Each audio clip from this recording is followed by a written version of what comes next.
नमस्कार, मैं हूं आपके साथ अली मतर। बुलेटिन में बात करेंगे कटिहार की, जहां महापर्व छठ के दौरान कटिहार से एक ऐसी तस्वीर सामने आई जिसने समाज के तथाकथित ठेकेदारों की पोल खोल दी।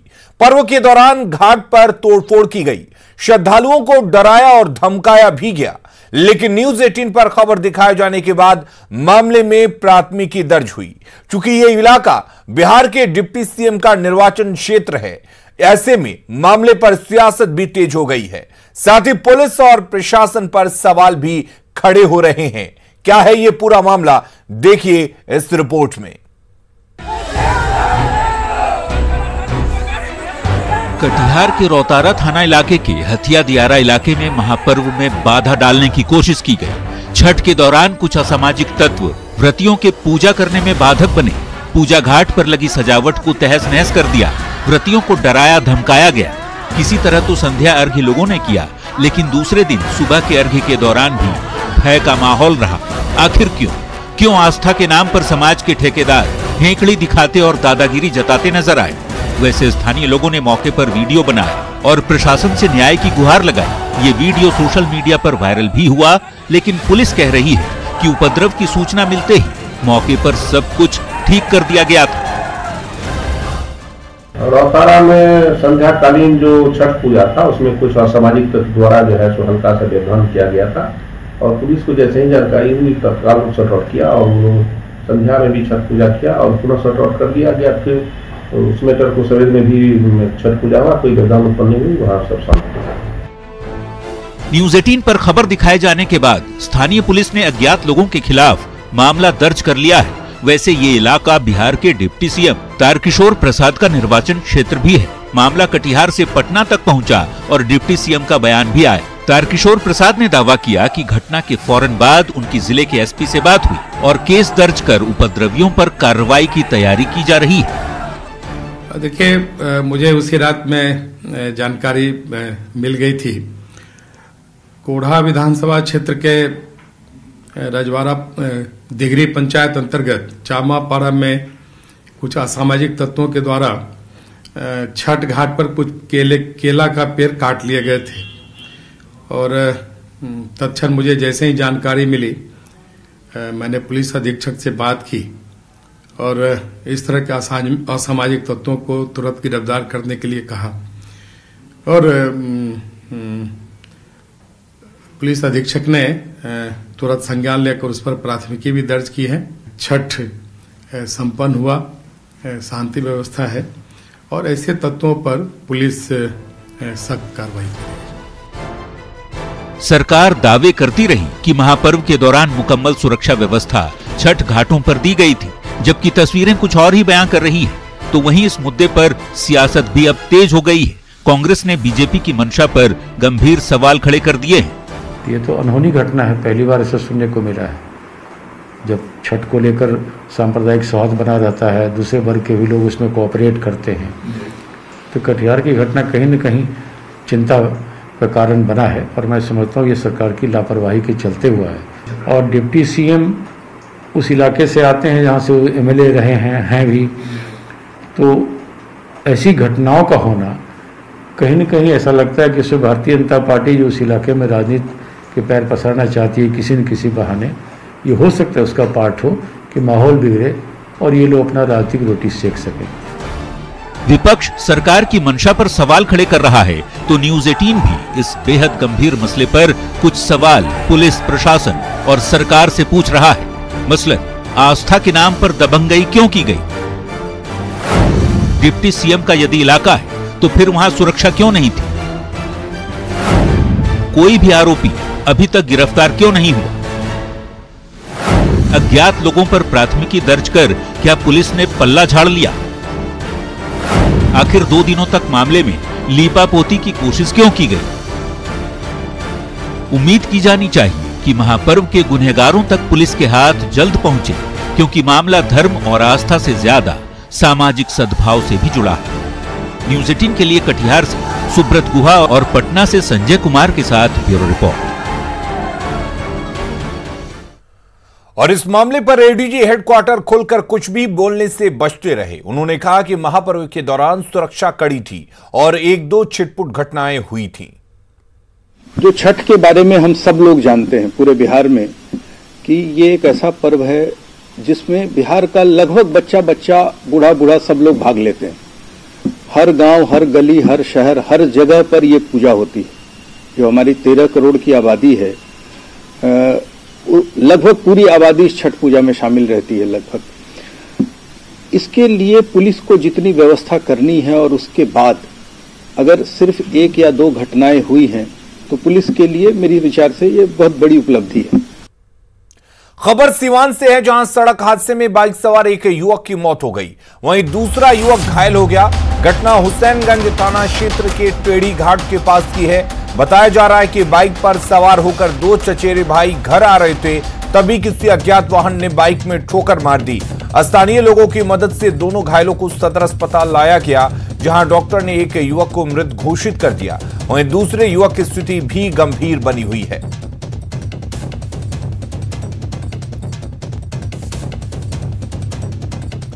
और बड़ी खबर गोपालगंज से आ रही है, जहां परचून की दुकान में भीषण आग लग गई, जिसमें हजारों रुपए की संपत्ति जलकर खाक हो गई। स्थानीय लोगों की मदद से आग पर काबू पाया गया। बताया जा रहा है कि बोरे बाजार में बीती रात शॉर्ट सर्किट से ये आग लगी है।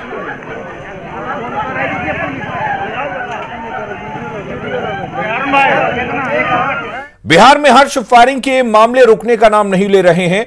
ताजा मामला सीतामढ़ी के बतनाहा थाना क्षेत्र का है, जहां मझौलिया गांव में ऑर्केस्ट्रा के दौरान हुई हर्ष फायरिंग में एक युवक की मौके पर ही मौत हो गई। हर्ष फायरिंग की घटना उस वक्त हुई जब नर्तकी डांस कर रही थी। इसी दौरान कुछ बदमाश स्टेज पर चढ़ गए और पिस्तौल से फायरिंग कर दी, जिसमें एक गोली मझौलिया गांव के अविनाश कुमार को लगी, जिससे उसकी मौके पर ही मौत हो गई। तस्वीरों में आप ऑर्केस्ट्रा के दौरान फायरिंग करते हुए युवक को देख सकते हैं। गोलीबारी के बाद मौके पर अफरा तफरी मच गई। मृतक के परिवार वालों ने आरोपी पर जानबूझकर गोली मारने का आरोप लगाया है। बताया जा रहा है कि पहले के विवाद को लेकर इस घटना को अंजाम दिया गया।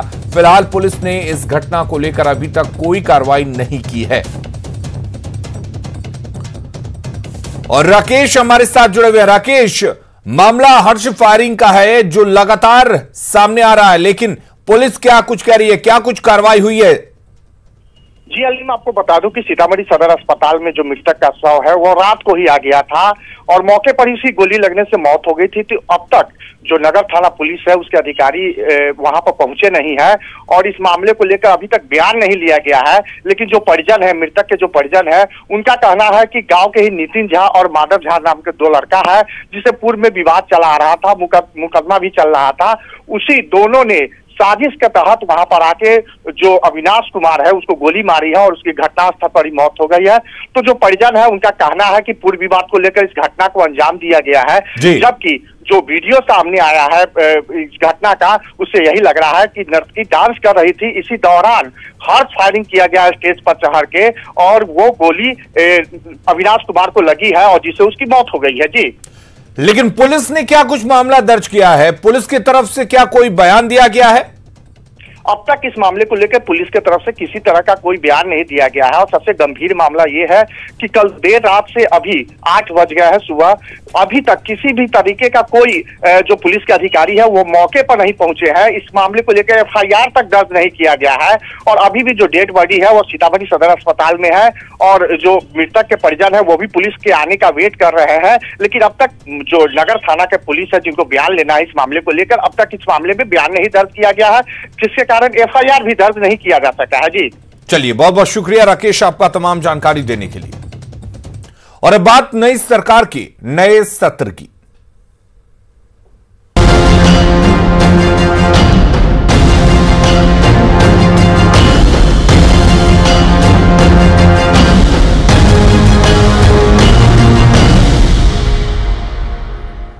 आज से विधानसभा के नए सत्र का आगाज हो रहा है। 5 दिन तक चलने वाले इस सत्र में 2 दिनों तक नए विधायकों का शपथ ग्रहण होगा और उसके बाद स्पीकर का चुनाव होगा, फिर राज्यपाल का अभिभाषण होगा।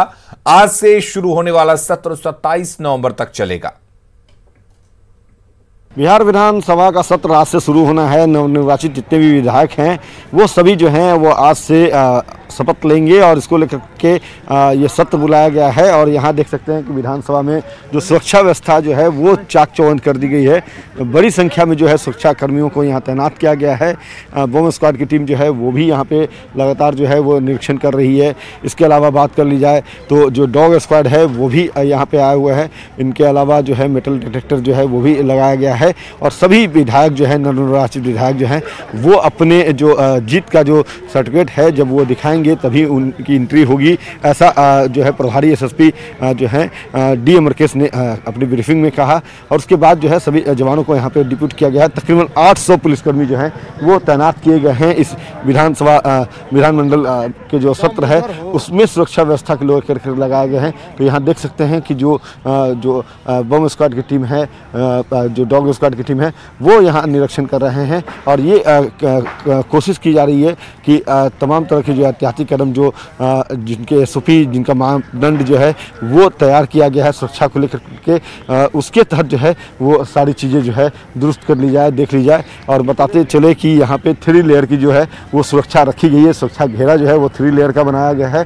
तो पहला जो है ये विधानसभा का जो प्रवेश द्वार होगा वहाँ पे पहली जाँच जो है वो होगी। सभी जो नवनिर्वाचित विधायक हैं या जो भी प्रेस के लोग हैं या दूसरे लोग जो आएंगे उन्हें पहली जांच उनकी वहां की जाएगी। उसके बाद दूसरी जांच जो है वो पार्किंग एरिया जो है वहां पे किया जाएगा। और जो सुरक्षाकर्मी जो विधायक के साथ आएंगे नवनिर्वाचित विधायक के साथ वो वहां उतर जाएंगे। और उसके बाद जो चालक है वो नवनिर्वाचित विधायक को लेकर के सदन के पोर्टिको तक आएगा और वहाँ फिर उन्हें उतार करके वापस पार्किंग में चला जाएगा। तो ये एहतियाती कदम जो है वो सुरक्षा व्यवस्था को लेकर के यहाँ पे बरते गए हैं। कैमरा पर्सन नीलमणि के साथ अमित कुमार, न्यूज़ 18 पटना।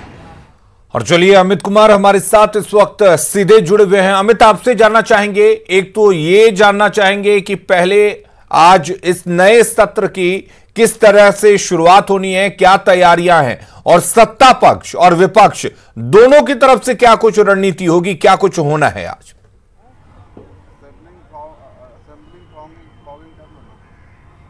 देखिए अलीम, सबसे पहली बात और बड़ी अहम बात आज ये है कि आज 17वीं विधानसभा की पहली दिन है और पहला शुरुआत आज यहाँ होना है। तो इसको लेकर के तमाम तरह की जो तैयारी है वो पूरी कर ली गई है। और यहाँ पे जो है कोविड को भी ध्यान में इस बार रखा गया है। और यहाँ दिखाना चाहेंगे कि ये प्रवेश द्वार है। देखिए आप यहाँ पे जो भी मार्शल हैं, यहाँ जो भी कर्मी आ रहे हैं या नवनिर्वाचित विधायक जो आएंगे सभी का यहाँ पे थर्मल स्कैनिंग से जाँच किया जा रहा है। उनकी ID प्रूफ देखी जा रही है और उसके बाद ही उन्हें अंदर जाने की अनुमति दी जा रही है। दूसरी जो तस्वीर जो है वो डेंगू को लेकर के भी है। तो डेंगू को लेकर के यहाँ पे जो है कि फॉगिंग भी किया गया है। इनके अलावा जो सुरक्षा लेयर है वो भी मुकम्मल कर दी गई है। 800 पुलिसकर्मियों को तैनात किया गया है और 7 निर्देश जो है जिलाधिकारी और प्रभारी एसएसपी के द्वारा दिया गया है कि जो भी विधायक नवनिर्वाचित विधायक आज आएंगे सदन में, शपथ ग्रहण की होना है आज और कल होना है। तो इन दोनों दिनों में जो भी नवनिर्वाचित विधायक आएंगे उन्हें अपना जीत का सर्टिफिकेट दिखाना होगा प्रवेश द्वार पे। उसके बाद ही उनकी गाड़ी एंट्री होगी और फिर वो अंदर जाकर के अपने बारी आने पे शपथ लेंगे। तो ये तैयारी है। दूसरी जो बड़ी और अहम सवाल आपने की है बोले हैं और वो आरोपित हैं, तो ऐसे में उन्हें जो है नैतिकता के आधार पे इस्तीफा देना है। और ये मांग तब उठना शुरू हुआ है जब मेवालाल चौधरी का मामले को विपक्ष ने उठाया था और मेवालाल चौधरी को इस्तीफा देना पड़ा। उसके बाद ही सत्ता पक्ष भी जो है वो तेजस्वी की मांग पर लगातार हमलावर है, लगातार अड़ा हुआ है। और आज सदन के अंदर भी जब विपक्ष और सत्ता पक्ष आमने सामने होगा तो ये जो है मांग पुरजोर तरीके से सत्ता पक्ष के द्वारा उठाई जाएगी। विपक्ष जो है वो विभिन्न मुद्दों को लेकर के हमलावर रहेगा तो सत्ता पक्ष जो है वो तेजस्वी की मांग करते नजर आ सकता है। तो ये कहीं न कहीं आज सदन की कार्रवाई जो है वो शपथ ग्रहण के दौरान भी जो है बेहद गर्म देखने को मिलेगी। हालांकि ये जो 17वीं विधानसभा की जो बैठक है वो 5 दिनों के लिए बुलाई गई है। 27 तारीख को अंतिम बैठक होगी, 26 तारीख को राज्यपाल का अभिभाषण होगा और 27 को उनके अभिभाषण पे, राज्यपाल के अभिभाषण पे वाद विवाद भी होगा। तो ये 5 दिन जो है वो बेहद गर्म और बेहद खास होने वाला है। बेहद गर्म और बेहद खास रहेंगे और लगातार 5 दिन किस तरह की हलचल रहेगी वो भी हम आपको न्यूज़ 18 बिहार झारखंड पर लगातार दिखाते रहेंगे। अमित, आपसे हम लगातार जानकारी लेते रहेंगे। फिलहाल के लिए बहुत बहुत शुक्रिया। अगली खबर का रुख करते हैं। छपरा के गरखा थाना क्षेत्र के मोतीराजपुर में अपराधियों ने 3 लोगों को घर से बुलाकर गोली मार दी, जिनमें 2 लोगों की मौत हो गई जबकि एक अन्य घायल है। इस घटना के बाद स्थानीय लोगों ने एक आरोपी को पकड़ लिया और रस्सी में बांधकर जमकर पिटाई की, जिसमें आरोपी की भी मौत हो गई। घटना के बाद गांव में पुलिसकर्मी कैंप कर रहे हैं। बताया जा रहा है कि अपराधी बाइक से आए थे और सच्चिदानंद सिंह के घर के बाहर घर के लोगों को बुलाया और अंधाधुंध फायरिंग की, जिसमें संजय सिंह और नरेंद्र सिंह की मौत हो गई जबकि आरोपी परशुराम राय को लोगों ने पकड़ लिया और जमकर उसकी पिटाई कर दी। घटना के बाद मौके पर पहुंची एसपी ने मामले की जांच शुरू कर दी है। बताया यह जा रहा है कि मृतक रिश्ते में चाचा और भतीजा हैं। घर में शादी का समारोह था और इससे ठीक पहले इस घटना को अंजाम दिया गया। और इधर पटना सिटी के सुल्तानगंज थाना क्षेत्र में चोरों ने एक मोटरसाइकिल की चोरी कर ली। घर के पास लगे सीसीटीवी में चोरी की ये पूरी वारदात कैद हो गई। तस्वीरों में आप देख सकते हैं कि एक संदिग्ध युवक घर के पास पहले मंडरा रहा है और गली को सुनसान पाते ही उसने मास्टर की मदद से मोटरसाइकिल की लॉक को तोड़ दिया और बाइक लेकर मौके से फरार हो गया। इस संबंध में पीड़ित ने सुल्तानगंज थाने में अज्ञात चोर के खिलाफ प्राथमिकी दर्ज कराई है। पुलिस सीसीटीवी फुटेज के आधार पर अज्ञात चोर की पहचान करने में जुटी हुई है। मुंगेर के बरियारपुर थाना क्षेत्र के स्टेशन रोड में एक दर्दनाक हादसा हुआ, जिसमें ट्रक की चपेट में आकर एक युवक की मौत हो गई। घटना 3 बटिया मोड़ के पास की है। हादसे की तस्वीरें सीसीटीवी में कैद हो गई। आप अपने टीवी स्क्रीन पर देख सकते हैं कि काले रंग का कपड़ा पहने एक युवक दौड़ते हुए ट्रक के आगे आ जाता है। उसके बाद दूसरा शख्स ट्रक के पास जाता है, तभी काले रंग का कपड़ा पहना हुआ शख्स ट्रक के सामने गिरते हुए दिखता है और उस शख्स को ट्रक ने कुचल दिया। युवक की घटनास्थल पर ही मौत हो गई। सीसीटीवी फुटेज में साफ देखा जा सकता है कि युवक चलते ट्रक के आगे आने के कारण पहले तो ट्रक के सामने लटक जाता है, फिर वो ट्रक के नीचे आ जाता है। हादसे के बाद आक्रोशित परिजनों ने बरियारपुर 3 बटिया चौक के पास स्टेशन रोड मार्ग और बादशाही पुल के पास एनएच को जाम कर दिया। बाद में पुलिस ने लोगों को वहां से हटाया। और अब बात एक अनोखे अंतिम संस्कार की। यह तस्वीर दरभंगा के कुशेश्वर स्थान प्रखंड के केवट गामा की है, जहां एक बंदर की मौत पूरे गांव के लिए चर्चा का विषय बन गई है। दरअसल ये बंदर पिछले 10 सालों से राम जानकी मंदिर में रह रहा था। अचानक शनिवार की रात बंदर की मौत हो गई। बंदर की मौत की खबर सुनकर सैकड़ों की संख्या में लोग मृत बंदर के अंतिम दर्शन के लिए इकट्ठा होने लगे। अब बारी थी उसके अंतिम संस्कार की। बंदर को अंतिम विदाई देने के लिए बांस की अर्थी तैयार की गई। मृत शरीर को कफन से ढककर गाजे बाजे के साथ उसकी अंतिम यात्रा निकाली गई, जिसमें सैकड़ों लोग शामिल हुए। हिंदू रीति रिवाज के साथ उसका अंतिम संस्कार हुआ। दरअसल उस बंदर के साथ वहां के लोगों का पिछले 10 सालों से नाता था। गांव के लोग बड़े प्यार से उसे खाना खिलाते थे। देरी होती थी तो बंदर खाना मांगने के लिए घर पहुंच जाता था, लेकिन आज तक उसने किसी को नुकसान नहीं पहुंचाया। उस अनोखे बंदर को लोग हनुमान जी का रूप समझने लगे और प्यार देने लगे। यही वजह है कि उसकी मौत के बाद लोगों ने सम्मानजनक तरीके से उसको आखिरी विदाई दी। जब भगवान के भोग लागे तो प्रसाद में लिए देते रहिए, खिलबत रहिए। आ यहाँ मंदिर के ऊपर में से बैठ रहे ऊपर में गाँव वाला के कुछ नहीं कहल के आय उसका डेट में स्वर्गवासी भा गया। उनका हम सब लाड़ प्यार के साथ पूरा गांव वाले मलिए जाकर उनका संस्कार के लिए संस्कार का बहुत धूमधाम से मचेलिए हन। आज के डेट में जे छै से मतलब बजरंगबली के मृत्यु भए गेलै, ओकरा दाह संस्कार अच्छा तरह से जेना हिंदू के रीति रिवाज होइ छै बजरंगबली के रूप में ओकरा सब महात्मा पूरा समाज एक जंग भए के दाह संस्कार क्या के मतलब संपन्न भए गेलिए। मुखाग्नि आप ही दिए हैं? हाँ, उनका पूजा पहले क्या लिए तब हमें जाइए मंदिर पर। उनका से हमरा के बहुत दुखित भए गेलै, बुझलिए। बिस्कुट दिए, बिस्कुट नहीं खात रहती, कोनो फल फलिहार दिए नहीं खात रहती, हमरा से लेबे नहीं करत रहती। आ उनका कारण अखन हम रोबै छी हम सब। खबरें जारी हैं, आप बने रहिए न्यूज़ 18 बिहार झारखंड के साथ।